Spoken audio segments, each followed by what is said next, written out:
नमस्कार, मैं हूं आपके साथ लेखिका सिन्हा और आप देख रहे हैं CGNL लाइव। आज हम बात करेंगे रायपुर से लेकर विदेशों तक फैले देह व्यापार के बारे में। हाल ही में रायपुर की VIP रोड से नशे में हंगामा करती एक विदेशी लड़की का वीडियो वायरल हुआ था, जिसे लेकर कहा जा रहा है कि वो रशियन है और उसका कनेक्शन देह व्यापार से जोड़ा गया, जिसके कुछ सबूत भी मिले हैं। इसके अलावा ये मामला इंटरनेशनल सेक्स रैकेट से भी जुड़ गया है। फिलहाल लड़की के साथ उसका वकील दोस्त पुलिस की रिमांड में है। वहीं उसके भाई भी मर्डर केस में उज्बेकिस्तान की जेल में बंद हैं। स्पेशल डिमांड पर रायपुर आई थी लड़कियां। इस मामले में विदेशी लड़की ने रोड पर एक्सीडेंट के बाद जमकर हंगामा किया, जिसके बाद वो अभी पुलिस की रिमांड में है। वहीं इस केस में एक और विदेशी लड़की की भी एंट्री हो गई है। इसे लेकर कहा जा रहा है कि ये लड़कियां स्पेशल डिमांड पर रायपुर आई थी और पुलिस को इस मामले में विदेशी सेक्स रैकेट के सबूत भी मिले हैं। तो आज हम बात करेंगे इस रैकेट से जुड़े कुछ अहम पहलुओं के बारे में और जानेंगे कि कैसे ये हाई प्रोफाइल सेक्स रैकेट चल रहा है। क्या है पूरा मामला? बता दें कि 6 फरवरी की रात करीब 12:30 बजे VIP रोड पर बिलासपुर पासिंग पर एक कार ने स्कूटी सवार 3 युवकों को जोरदार ठोकर मार दी। इस हादसे में तीनों युवक पूरी तरह घायल हो गए, जिसमें से एक की मौत भी हो गई। कार की नंबर प्लेट के ऊपर एक प्लेट लगा था जिस पर भारत सरकार लिखा था। कार में विदेशी लड़की के साथ एक सरकारी वकील भी था। लड़की देखने में विदेशी लग रही थी, इसलिए आसपास खड़े लोग उसे देखकर रशियन पुकारने लगे। लोगों के घेरने के बाद लड़की बदसलूकी करते हुए हंगामा करने लगी। हंगामे के चलते थोड़ी देर बाद ही पुलिस मौके पर पहुंची। पुलिस ने दोनों को थाने चलने के लिए कहा, लेकिन विदेशी लड़की अपना फ़ोन मांगने लगी और पुलिस पर आरोप लगाने लगी कि उसने उसका फ़ोन ले लिया है। करीब 45 मिनट के हंगामे के बाद पुलिस जबरदस्ती दोनों को गाड़ी में बैठाकर थाने लेकर आई। कौन है ये विदेशी लड़की? फिलहाल ये विदेशी लड़की उज्बेकिस्तान की रहने वाली बताई जा रही है, जिसका नाम नौरा है।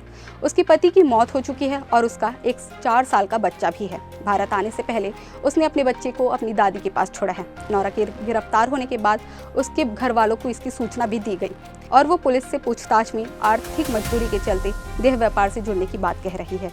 वहीं पुलिस इस बात की सावधानी भी बरत रहे हैं कि विदेशी आरोपियों से पूछताछ के किसी भी नियम का उल्लंघन ना हो। कैसे हुई वकील से मुलाकात? अब बात करते हैं कि कैसे इस रैकेट का खुलासा हुआ और कैसे नौरा उस वकील से मिली।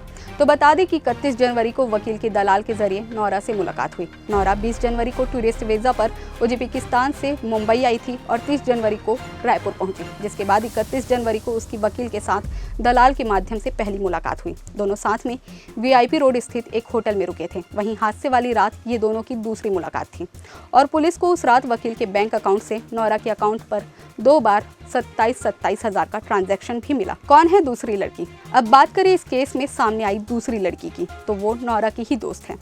VIP रोड स्थित एक होटल में ही रुकी थी, जिसे पुलिस ने हिरासत में ले लिया है और पूछताछ में पता चला कि उसकी सहेली भी प्रोस्टिट्यूशन से जुड़ी हुई है और दोनों रायपुर के अलग अलग होटल्स में ठहरी हुई थी। कितनी होती है इन लड़कियों की कमाई? वहीं जांच में सामने आया कि इन रशियन लड़कियों को 7 और 9 हज़ार रुपये एक दिन के दिए जाते हैं, जबकि दलाल ग्राहकों से 25 से लेकर 40 हज़ार रुपये तक वसूल करते हैं।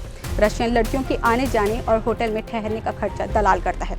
इसका सीधा मतलब है कि इस धंधे से जुड़े दलाल 4 से 5 गुना रकम वसूल कर छोटा सा हिस्सा इन रशियन लड़कियों को देते हैं। कौन है मुख्य कड़ी? इसके अलावा इस मामले में एक टैक्सी ड्राइवर को भी गिरफ्तार किया गया है, जो इन विदेशी लड़कियों को कस्टमर से जोड़ने के लिए एक ब्रिज का काम करता था। इन तीनों के खिलाफ सरस्वती नगर पुलिस थाने और तेलीबांधा में FIR दर्ज की गई है। फिलहाल इस केस में मुख्य कड़ी दलाल की तलाश जारी है। पुलिस लगातार इस केस में जांच में जुटी हुई है। फिलहाल आपको क्या लगता है कि ये केस कहां तक जाएगा? कमेंट करके अपनी राय जरूर दें।